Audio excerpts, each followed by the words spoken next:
Mary, were you all set? I don't even know where she went. There you go. You all set, Mary? All right. So I want to welcome everyone here. About a week ago, we had a conference here and we talked about staying calm, taking certain steps not to spread this coronavirus 19 around, what to do in public. And yesterday morning, myself and Mayor Sheen had a press conference on the parade, and we said things are going to change hour by hour. We've been getting updates. Like I said yesterday, we had an update from the White House at 1 o'clock and then from the governor's office, and things rapidly change. And we talked about that if we had to cancel the parade, we would, and we could cancel it up to 2 minutes prior to the parade kicking off. But at that point in time, we had no cases of the corona. Last night, and I want to commend Dr. Whalen and her staff, we got notified, and they stayed there pretty late. We stayed around the night and working and figuring all this out. We have 2 cases here in Albany County. One's a 30-year-old woman, and one's a student, a 20-year-old student. The little difference of this case is, and the doctor will talk about it, is the fact that they didn't do any traveling. They didn't go anywhere. They were here locally. So it causes a variety of other issues that we're addressing, and we're crossing our T's, dotting our I's. And we weren't trying to be vague this morning, but when we found out last night and working through the night and all morning, we want to make sure we had our facts straight and get it out to the community. So I'm joined here with Sheriff Apple from the emergency standpoint, Dr. Whalen from our health department, and I have Dan Lynch, our deputy here, and George Penn, our operations, and Mayor Sheehan, because it is working in a partnership, but having a solid front of how we're going to address this issue going forward, and the steps and precautions that we're going to be taking as this evolves. And I can assure the media here and everyone in the room this is going to continue to evolve, and we've been working with the governor's office. I commend the governor for being proactive, for being one of the most proactive governors in this nation, for his leadership. I can't thank him enough, and for their constant communications with not just our health department, with my offices and everyone else. And we'll be back briefing them on more what's evolving as this continues. So we're going to be doing more of this. This is going to become the norm. You're going to see more press conferences. You're going to see more of us putting stuff out there. And the steps, like we said when I was with Mayor Sheen yesterday, and we talked about, look at, if you're not feeling well, stay home.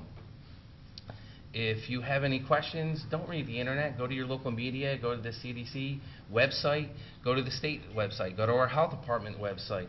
Go to a trusted site to get your information, because a lot of things that are going on now is people are putting so many false rumors out there, it bogs our systems down.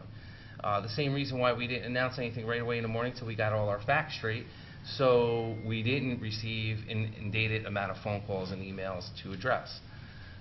The 2 effective areas that we are addressing is the city of Albany and the town of Gilliland. That's why Peter Barber's also joined us here today, because that's where the 2 cases are out of. But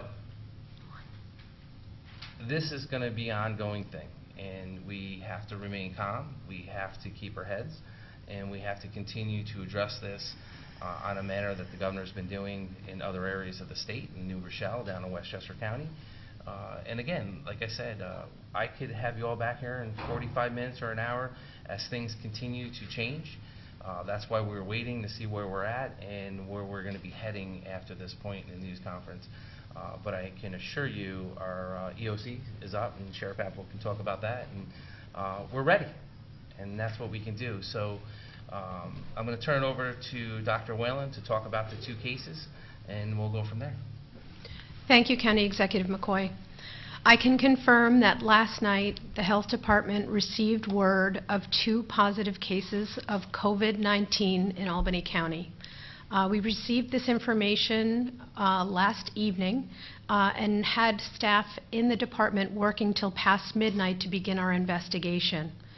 What we know is that we have a gentleman who is in his early 20s who currently lives in Albany. He is a SUNY student. We communicated this information with SUNY, and I believe that there has been a communication sent to the university community this morning SUNY has closed for the day. We will have further information and guidance and be speaking with them throughout the day. As you are all aware, SUNY, as a precautionary measure, did suspend classes starting, I believe, March 23rd, and will be doing distance learning. This may be changed based on what happened today, but we'll have further information on that after we speak to those officials. We also have a woman who is in her 30s who resides in Guilderland who tested positive. Information on contacts of these cases is being amassed by the health department staff so that we can ensure that contacts receive appropriate guidance about quarantine. All contacts will be followed by the health department. I can share with you that neither of these cases were hospitalized.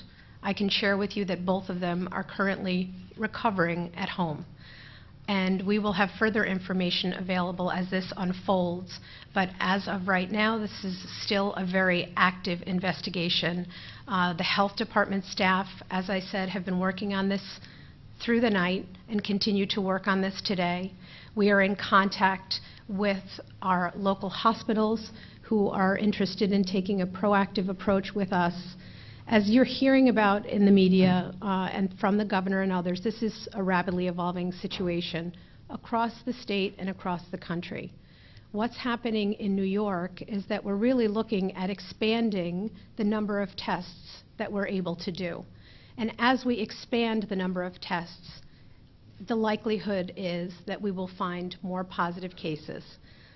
So as of last Friday, the cases that can be tested no longer go through the county health department. They can be made at the discretion of a doctor. We know that there are private labs that are ramping up to do the testing, and as we have the availability of more test kits and more labs that are doing this testing, there will be many more tests done. This is a good thing because it gives us a better idea of how this disease is present in our community and will aid us in the mitigation efforts that I talked about during the press conference last week. There'll be a lot of additional guidance and considerations coming forward in the near future, and we appreciate the partnership with all of our local emergency preparedness staff, our hospitals, our primary care providers, and others.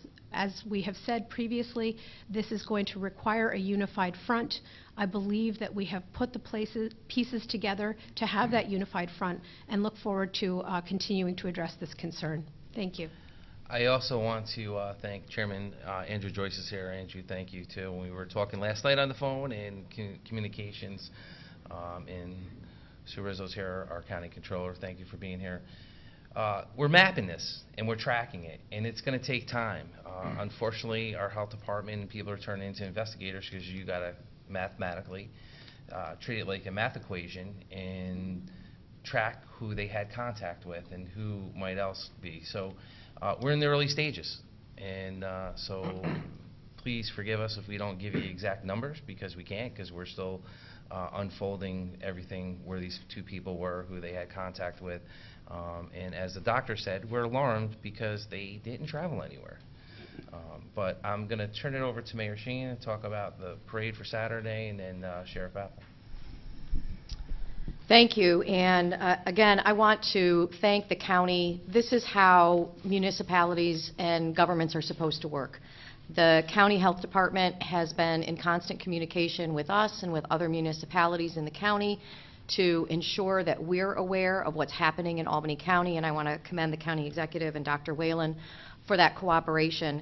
As the county executive and I said yesterday, at the time that we held a press conference in the morning, we're following the CDC guidance for mass gatherings, encouraging people to stay home, and those who were immune compromised not to come out for the St. Patrick's Day parade. This has changed since that press conference. The World Health Organization declared COVID-19 a health pandemic. The governor held a conference and has announced very stringent changes to how SUNY and CUNY are going to operate, and the president has banned all non-essential travel between the United States and Europe. And now we've just learned that there are 2 positive cases here in Albany County. Based on that, the city will be suspending all mass gathering permits that have been issued in the city. We will be reviewing those as the public health impacts evolve, but at this point, all gatherings and permits permitting gatherings are suspended until further notice. So that includes both the North Albany Parade and the main parade in the city of Albany on Saturday as we continue to monitor this. I know that there is, as the county executive said, a lot of information out there, and there are those who are going to be disappointed in this decision.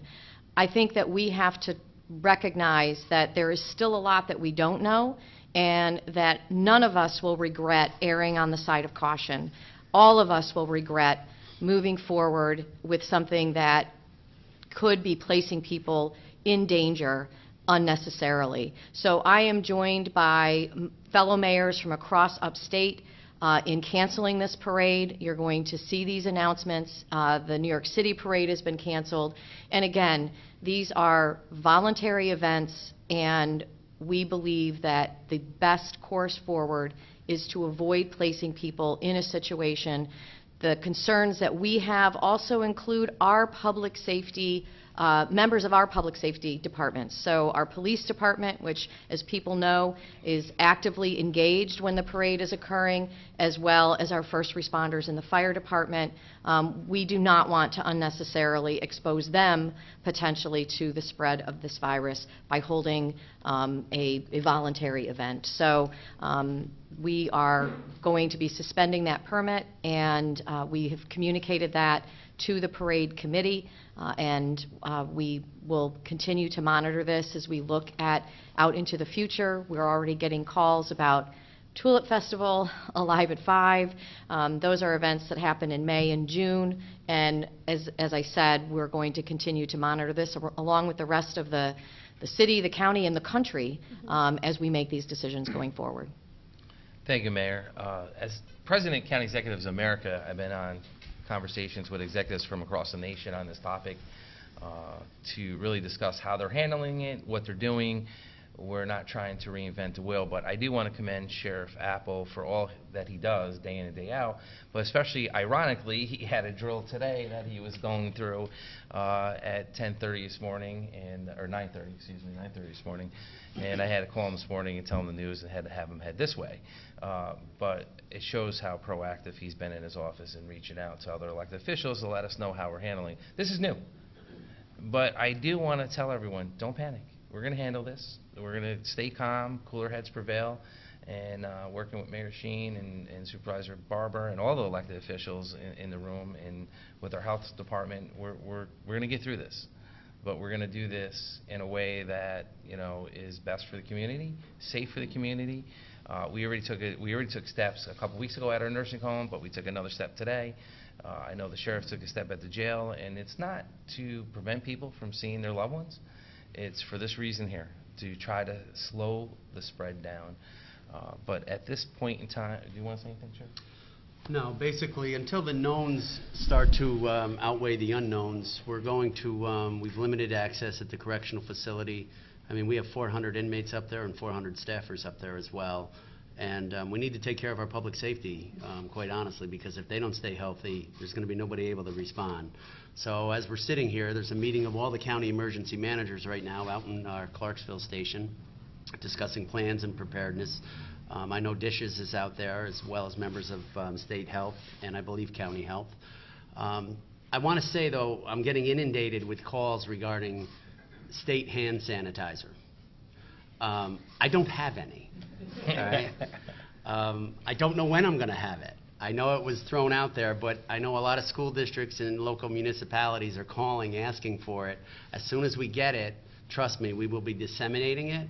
But in the meantime, we will be taking a list. I posted information out there on how to get it, how to get your contact to us, and also ask for justification. I mean, there's been some outlandish requests as far as, thousands of gallons of it, and They're going to focus on the hot spots in the state and then start to roll out the rest.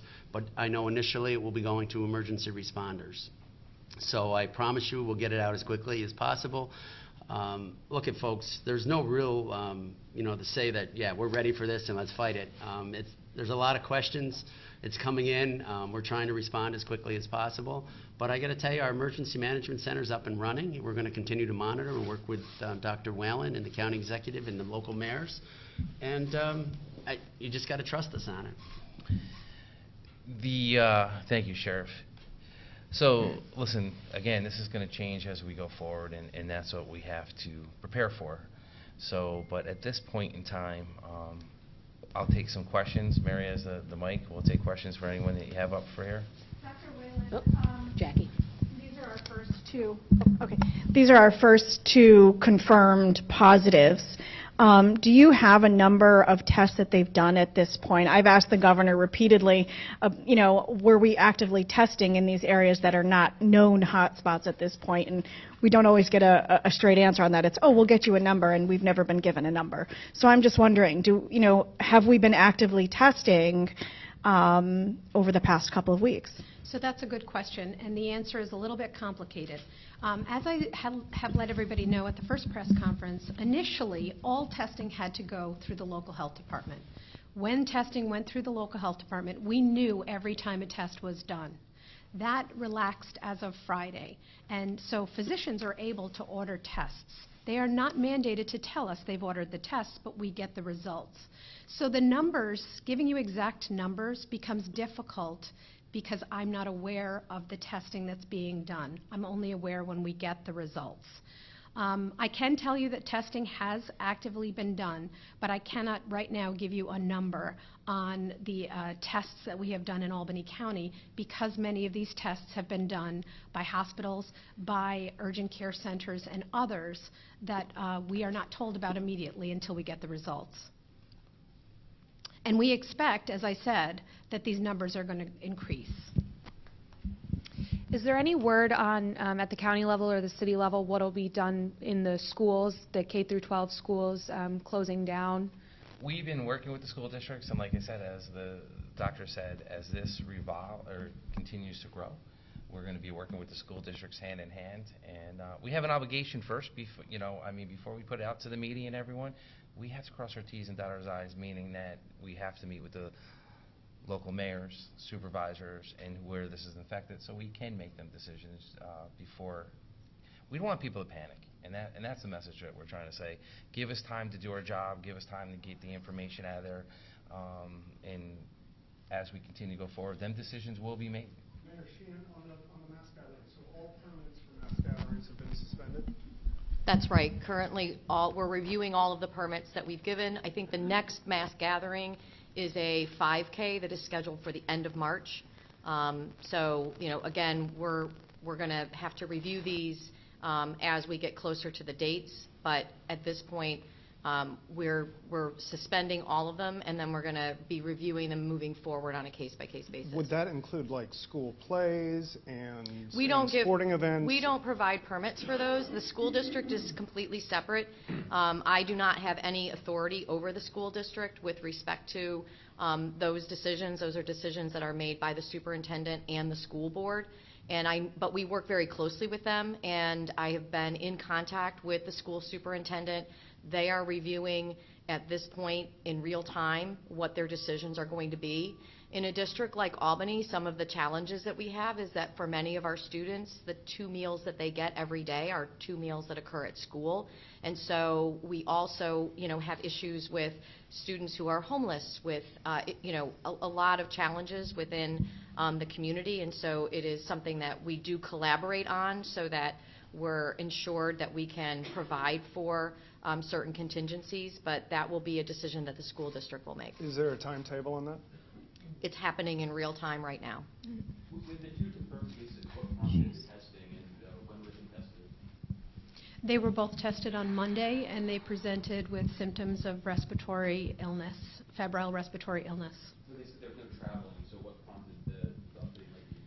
Right. So as I said, Friday the testing criteria changed, and we talked about expanding the test criteria. That gave the decision to test to the provider.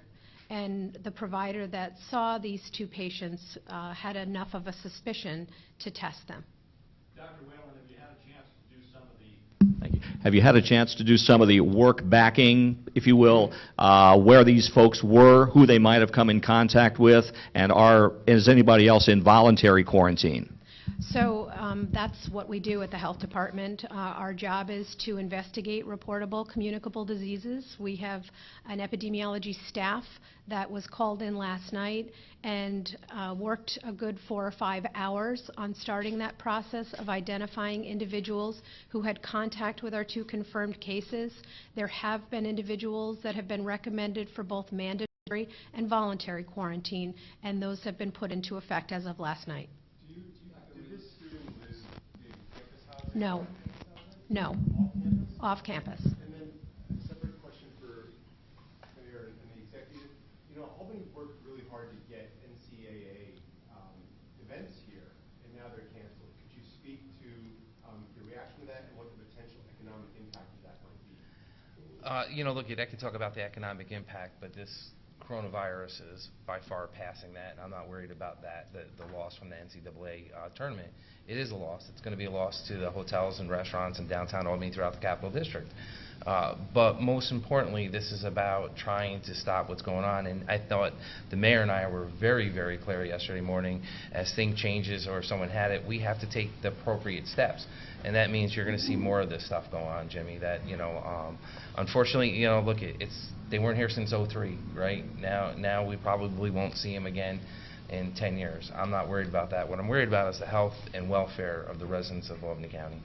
I agree. You know, it's disappointing for fans, it's disappointing for our restaurants, but I think that when you look back at history where elected officials sort of took those factors into consideration ahead of what health officials were telling them, we haven't had good results. And so I think it's really important that as elected officials we listen to what the public health care professionals are telling us, and we do what we can to support that. And you know, we recognize that there are people who are disappointed. We recognize that there are people out there who are cavalier about this.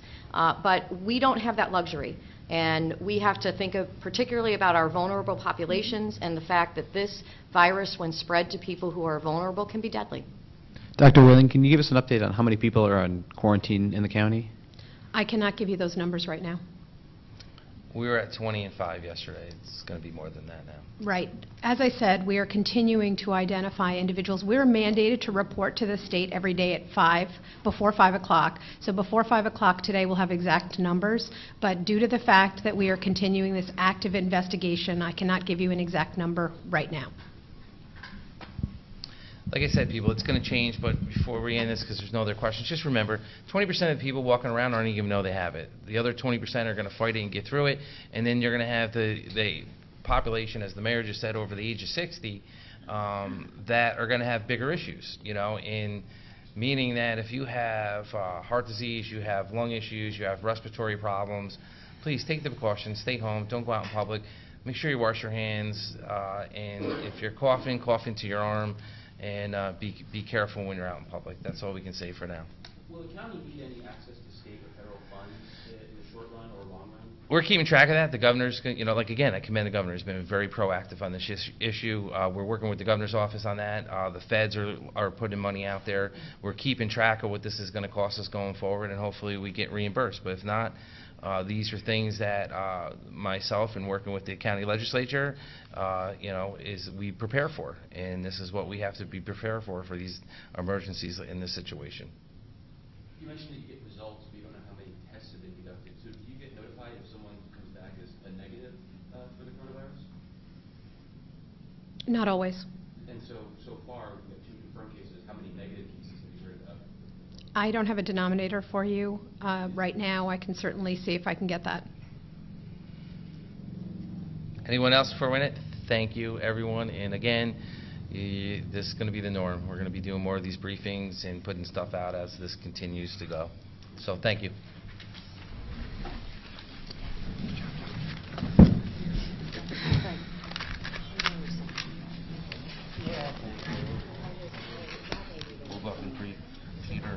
situation? Yeah, sure.